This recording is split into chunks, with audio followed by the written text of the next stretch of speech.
কি বিশৃঙ্খল অবস্থা! গোড়াতে এত গলদ থাকলে পরে কি হবে? হ্যাঁ, না, ব্যাপারটা তো জানাতে হবে।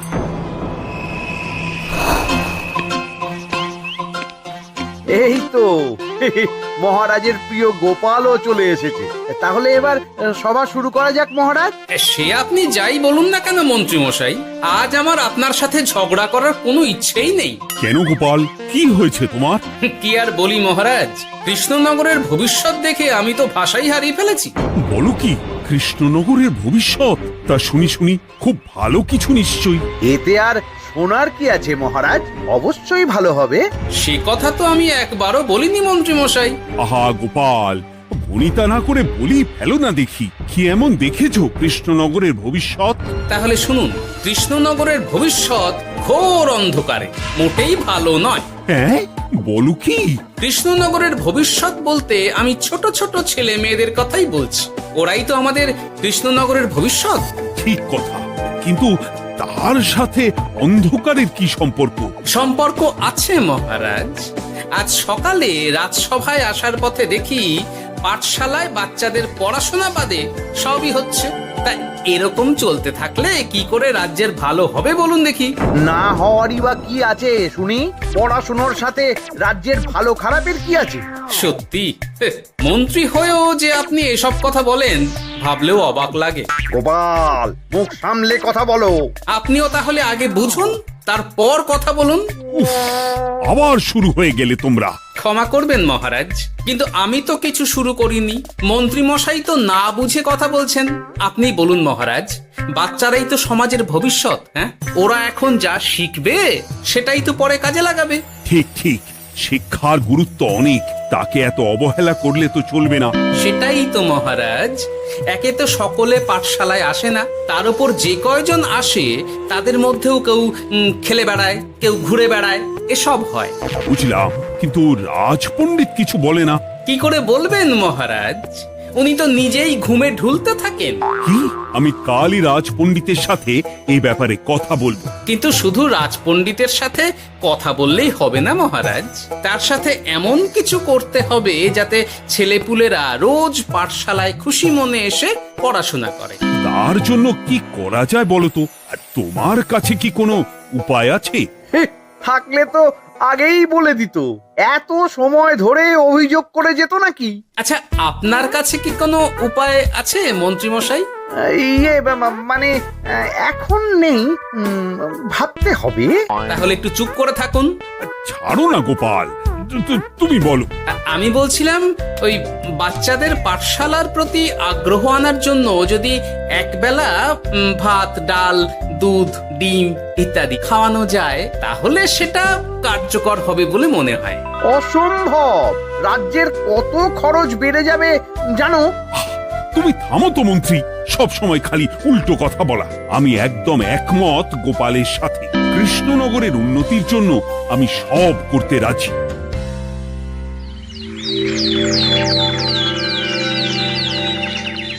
তোমার কিছু বলার আছে পণ্ডিত পাঠশালার এই অব্যবস্থার ব্যাপারে? আজ্ঞে মহারাজ, অনেক ভোরে উঠি তো, তাই একটু চোখ লেগে যায় আর কি। চোখ লাগারও আর সময় পেল না তোমার? পড়ানোর সময়ই চোখটা লাগতে হলো। যাই হোক, যা হওয়ার হয়ে গেছে, আর যেন এমন না হয় সেটা কিন্তু মাথায় রেখো। আজ্ঞে মহারাজ, কথা দিচ্ছি আর কোনোদিন পড়ানোর সময় ঘুমোবো না। বেশ, আর মন্ত্রী, তোমার ওপর একটা দায়িত্ব আছে। বলুন মহারাজ। তুমি পাঠশালাতে পড়াশোনা শুরু করতে পারবে এমন বয়সী সকল বাচ্চাদের মোট সংখ্যাটা জেনে কোনো দোকানদারের কাছে গিয়ে সেই পরিমাণ শস্যপাতি আর ডিমের বায়না দিয়ে আসবে। আর হ্যাঁ, একজন ভালো রান্নার ঠাকুর জোগাড় করো। যথাজ্ঞা। আরে বাস, এ তো দারুণ সুযোগ। এই ফাঁকে আমারও কিছু লক্ষ্মী লাভ হতে পারে। গোপাল, তোমারও একটা দায়িত্ব আছে। হ্যাঁ, বলুন মহারাজ। মন্ত্রী যে দোকানদারের কাছে সব জিনিসপত্র বায়না দেবে সেখান থেকে জিনিসপত্রগুলো নিয়ে তুমি রোজ পাঠশালায় পৌঁছে দেবে, কারণ এসব ব্যাপারে মন্ত্রীর ওপর আমার ভরসা নেই। ঠিক আছে মহারাজ। ও মহারাজের বেশি বেশি বলে কিনা আমার ওপর ভরসা নেই। সব জোগাড় করব আমি, আর শেষ বাজিটা মারবে গোপাল। আরে না, ভালোই হলো। আমি যদি কিছু করিও তবু দোষ পড়বে গোপালেরই উপর। কি ব্যাপার, মন্ত্রী মশাই কিছু বললো না এটা শুনে? কি ভাবছে এত? ঠিকই বলেছেন মহারাজ, এসব কাজ গোপালই ভালো করতে পারবে। বাবা, ওভাবে কেন বলছো গোপাল? আমিও তো চাই কৃষ্ণনগরের ভালো হোক। বেশ, ভালো হলেই ভালো। শোনো ঠাকুর, তাহলে ওই কথাই রইলো। দেখো যেন কোনো ভুলচুক না হয়। ঠিকঠাক কাজ করলে ভালো বকশিস পাবে, কেমন? হ্যাঁ হুকুম, কোনো ভুল হবে না। পাথর ভেঙে এক বস্তা কাঁকর আমি তৈরি করেই এনেছি, আর অর্ধেক দুধে অর্ধেক জল মেশানো আর ডিম সরানো, এই তো সব হয়ে যাবে। হ্যাঁ, তবে দেখো গোপাল যেন এর টের না পায়। না না হুকুম, তু গোপাল কেন, কাকপক্ষীও টের পাবে না।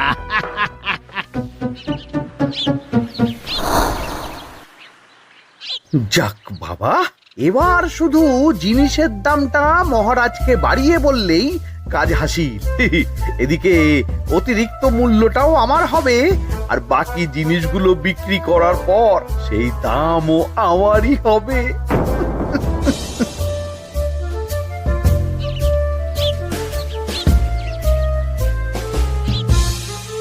কই রে, কোথায় যাচ্ছিস সব তোরা? যাচ্ছি গো গোপাল দাদু। কাল থেকে অবশ্যই সব পাঠশালায় যাস, কিন্তু বন্ধুদেরও বলিস যেতে। ভাত, ডিম, দুধ আরো কত কি ভালো ভালো সব খাবার দেওয়া হবে রে। তাই ডিমও দেবে? হ্যাঁ রে, মহারাজ এই নতুন নিয়ম করেছেন। আমি নিজে গিয়ে জিনিসপত্র দিয়ে আসবো। কে মজা, আমি তো তাহলে রোজ যাব পাঠশালা। আমিও যাব। বেশ দারুণ ব্যাপার হলো তো, এবার তো রোজ পাঠশালা যেতেই হবে। আচ্ছা বেশ, এবার চলি তাহলে।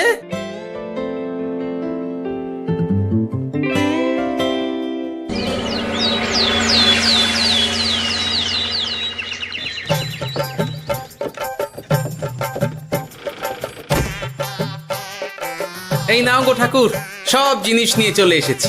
একবার মিলিয়ে নাও দেখি। ঠিক আছে গোপাল দাদা, এখনই সব দেখে নিচ্ছি।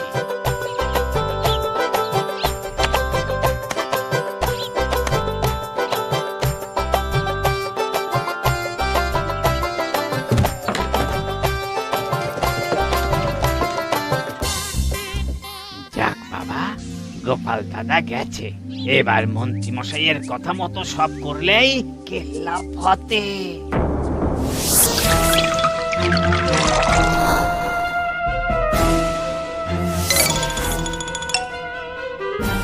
কই গো ঠাকুর?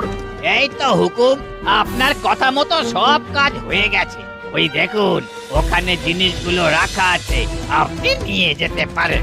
বাবা বাবা, খুব ভালো, খুব ভালো।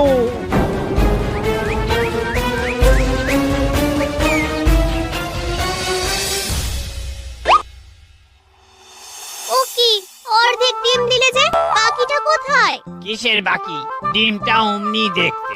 বললেই হলো, ডিম কখনো অর্ধেক হয়? বাকিটা কোথায় বলো, নইলে কিন্তু। আরে বাবা, তুমি ডিম খেতে খুব ভালোবাসো বুঝি? হ্যাঁ তো। তাহলে এটা জানো না যে অর্ধেক ডিমের দ্বিগুণ শক্তি হয়? সত্যি? হ্যাঁ, তা নয় তো কি মিথ্যে? ওই জন্যই তো আমি তোমাদের সকলকে অর্ধেক ডিম দিই। আরে বাস, এটা তো আমরা কেউই জানতাম না। ঠিক আছে, আমি আমার সকল বন্ধুকে এটা জানাবো। যাক বাবা, বিশ্বাস করলো তবে, নইলে আর একটু হলেই ধরা পড়ে যেতাম।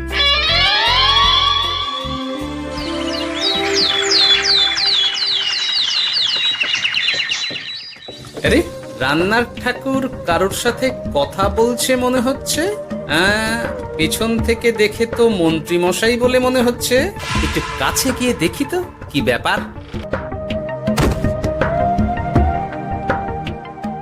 আরে গোপাল দাদা যে, তোমার কথাই ভাবছিলাম, আর দেখো তুমি চলে এলে। হুম, তুমি কি নিশ্চিত যে তুমি আমার কথাই ভাবছিলে? আমি তো তোমাকে কারোর একজনের সাথে কথা বলতে দেখলাম। আবার মন্ত্রী মশাইকে দেখে ফেলেনি তো?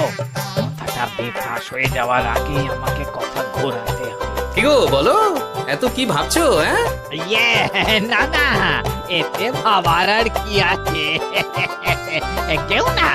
কেউ না কারোর সাথে কথা বলিনি। আমি তো একাই ছিলাম। তুমি বোধহয় ভুল দেখেছো। হ্যাঁ, ভুলই হবে। কি ব্যাপার, ঠাকুর এভাবে বলছে কেন? তাহলে কি সত্যি ভুল দেখলাম নাকি অন্য কোনো ব্যাপার আছে? না, পরে দেখতে হচ্ছে। ঠিক আছে, এই আমি যাই গো। হ্যাঁ, অনেক কাজ আছে। হুম, না না না, ঠাকুর যতই বলুক না কেন, কেউ ছিল না সেখানে, তবু মনটা কেমন যেন খটকা লাগছে। যাই হোক, মনে হওয়া নিয়ে তো আর কিছু করা যাবে না। এখন যাই কাজে। তা মন্ত্রী, পাঠশালায় রোজ ভালো মানের আনাজপাতি যাচ্ছে তো? আগে হ্যাঁ মহারাজ, আমি তো ভালো মানেরই সব চাল ডালের বায়না দিয়েছি। কথা মতো তো সেগুলোই পাঠানোর কথা। তবে বাকিটা গোপাল জানে। মানে গোপাল জানে মানে ঠিক কি বলতে চাইছেন আপনি মন্ত্রী মশাই? না মানে জিনিসগুলো সব নিয়ে তো তুমিই যাও, তাই আর কি। সেটাও করতে হচ্ছে, কারণ মহারাজ আপনার উপর ভরসা করতে পারেন না। গোপাল, ঠিক আছে, আমি বুঝতে পেরেছি। মন্ত্রী, সপ্তাহে সপ্তাহে জিনিসের দাম মিটিয়ে দিচ্ছ তো? হ্যাঁ, আগের সপ্তাহের দাম মিটিয়ে দিয়েছি, কিন্তু পরেরটা বাকি। আর মহারাজ বলছিলাম কি, পরের মাস থেকে জিনিসের দাম একটু বাড়তে পারে। কি হলো? মন্ত্রী মশাইয়ের এই ব্যাপারটা কেমন যেন লাগলো না, চোখে চোখে রাখতেই হবে।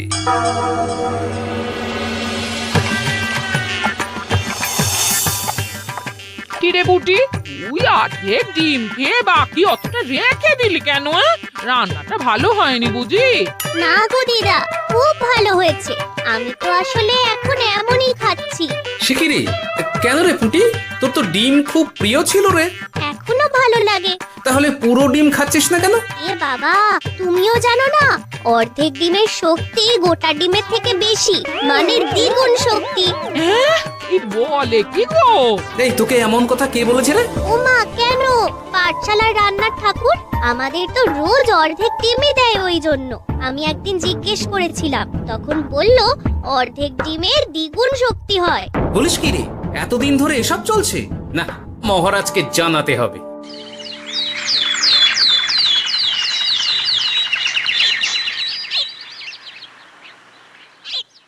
আরে গোপাল এত সকাল সকাল রাজবাড়ির দিকে যাচ্ছে কেন? গিয়ে আড়াল থেকে দেখি তো।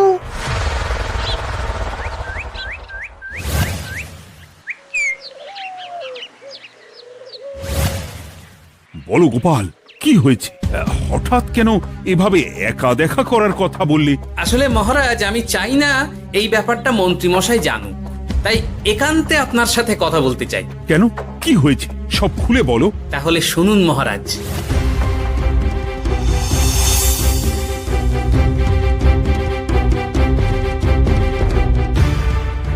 কি সাংঘাতিক ব্যাপার! আমি এখনই ওই রান্নার ঠাকুরকে কারাগারে বন্দি করার আদেশ দিচ্ছি। না মহারাজ, সেটা ভুলেও করতে যাবেন না। আমার এই পুরো ব্যাপারটাতেই সন্দেহ আছে। পুরো পরিকল্পনার পেছনে মনে হচ্ছে অন্য কেউ আছে মহারাজ। তুমি ঠিক কার কথা বলতে চাইছো? প্রমাণ ছাড়া তো আমি কারো নাম বলতে পারবো না মহারাজ। এই রে, গোপাল বোধহয় সবটা বুঝতে পেরেছে। এবার কি করে নিজেকে বাঁচাই? কি করি? পেয়েছি। শোনো ঠাকুর, এখন কিন্তু মহারাজ সবটা জেনে গেছে, তাই দেখো যাই হয়ে যাক না কেন আমার নামটা যেন না আসে, নইলে কিন্তু তোমাকেই রাজ্য ছাড়া হতে হবে। না না হুকুম, দয়া করে এ কাজ করবেন না। আমি মরে গেলেও আপনার নাম নেব না। মাথায় থাকে যেন। বলো বলো, তুমি কেন এমন করেছো? আগে আগে আমি আমি নিজে থেকে এসব করিনি মহারাজ, আমাকে এসব করার জন্য বাধ্য করা হয়েছে। কে তোমাকে সব করতে বলেছে? আগে গোপাল দাদা। কি? মিথ্যে কথা। বেশ হয়েছে, এবার ঠেলা বুঝুক গোপাল। দেখলেন মহারাজ, খুব ভরসা করতেন না আপনি গোপালের ওপর? ভাবা যায় তলে তলে এই। মহারাজ, আমি সত্যিই সব কিছু করিনি। আমি যদি এটাতে যুক্ত হতাম তাহলে কি আপনাকে নিজে থেকে এসব জানাতাম? দেখো গোপাল, এখন এসব কথা বলে কোনো লাভ নেই। সবাই জানে তোমার মাথায় কত বুদ্ধি। তুমি ইচ্ছা করে আগে গন্ডগোল করে তারপর সেটা ঢাকতে নিজে থেকে সব বলছো। গোপাল, তুমি সত্যি করেছো কি করনি সেটা কিন্তু তোমাকেই প্রমাণ করতে হবে। এটা যেমন সত্যি যে এসব যে ঘটছে সেটা তুমি আমায় জানিয়েছো প্রথম, তেমনি এটাও সত্যি যে প্রতিদিনের শস্যের বস্তা তুমি নিয়ে যাও পাঠশালায়, তাই তোমাকেও যে সন্দেহের তালিকা থেকে বাদ দেওয়া যাবে না। বেশ, তাহলে আমি প্রমাণ জোগাড় করেই তবে এই রাজসভায় পা দেব।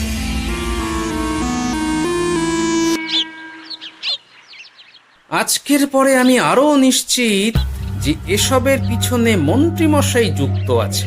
এবার শুধু ওনাকে হাতে নাতে ধরার ব্যবস্থা করতে হবে। ও কি দাদু, তুমি এই সময় বাড়ি ফিরছো? হ্যাঁ রে, তোর দাদুকে আর চোরের অপবাদ দিয়েছে, তাই প্রমাণ জোগাড় না করে আমি রাজসভায় যাব না। কি বললি? তোমাকে কে চোরের অপবাদ দিয়েছে? কে আবার? ওই মন্ত্রী। কিন্তু আমার সন্দেহ হচ্ছে যে আসল চোর ওই মন্ত্রী। বাস, তাহলে আর চিন্তা কি? আমরা আছি তো, মন্ত্রীর ওপর নজর রেখে তোমাকে সব খবর দিয়ে যাব। হ্যাঁ দাদু, আমারও অনেক রাগ হয়েছে। এতদিন মিথ্যে বলে আমাদের অর্ধেক ডিম খাইয়েছে। আমি এটা কিছুতেই মানতে পারছি না। এবার সত্যিটা সবার সামনে আসবেই।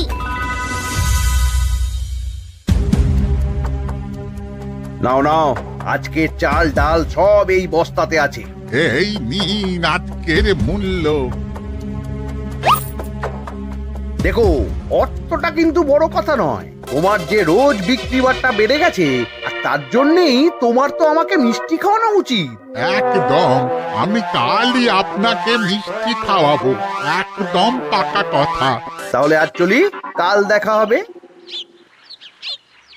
দেখলি মন্ত্রী মশাই কি বদমাইশ। চল এখনই গিয়ে গোপাল দাদুকে সব বলি।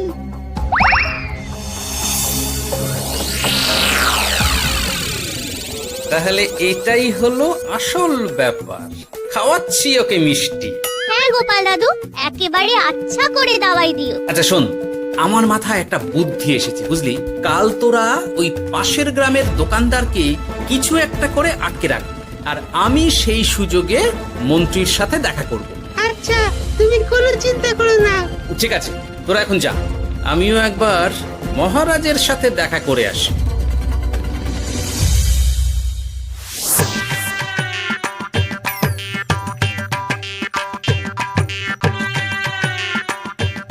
আসতে পারি মহারাজ?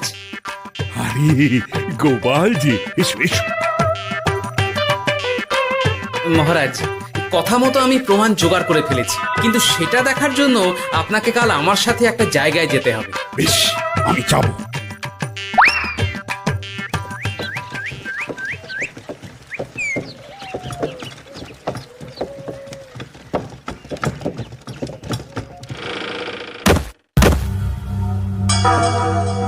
এই কি তুমি কে? আগে আমি মালিকের খুব বিশ্বস্ত কর্মচারী। আজ সকালে মালিক একটা অন্য কাজে ব্যস্ত হয়ে পড়েছে, তাই আমাকে পাঠালো। কিন্তু কথা মতো আপনার জন্য মিষ্টি পাঠিয়েছে। এই তাই নাকি?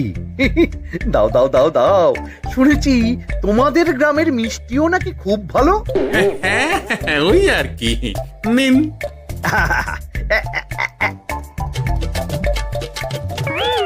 এই, ওরে বাবারে, ওরে বাবারে, মরে গেলাম রে, বাঁচাও। কেমন চলে গেল, লাগছে চলে গেল। মন্ত্রী মশাই?